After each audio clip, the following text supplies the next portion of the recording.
So what are these talents? What does that actually mean? Well, quite simply, they are what we have been given by God.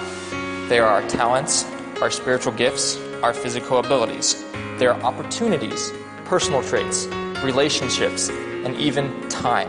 Verse 16, as we continue the story on, says this: He who received the 5 talents went at once and traded them, and he made 5 talents more. See also, he who had the 2 talents made 2 talents more. But he who had received the 1 went and dug in the ground and hid his master's money. So what did they do? They went out and they worked. They invested. Well, most of them did. Notice the first guy. It says he went at once. This guy got it.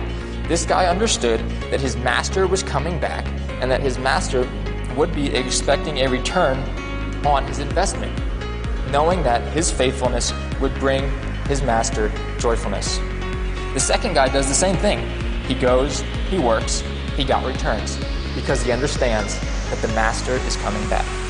The third guy, however, he misses the boat. We aren't told why he misses it, but he does.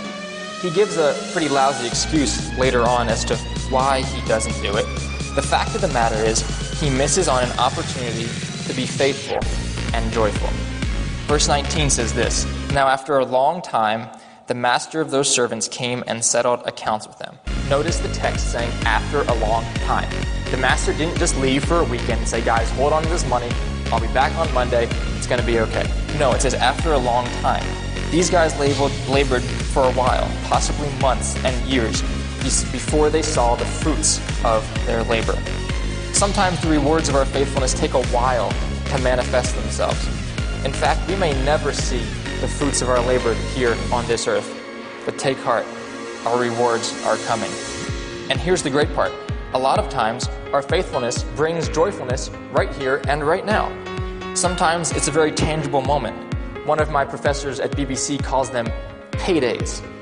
It's the joy of when you get to see that guy you've been praying over and discipling for years finally get it and surrender his life to Christ. It's the joy of seeing your kids step into the baptismal waters and publicly commit their lives to following Christ. Also, sometimes it's not a tangible moment, but simply it's the peace of God.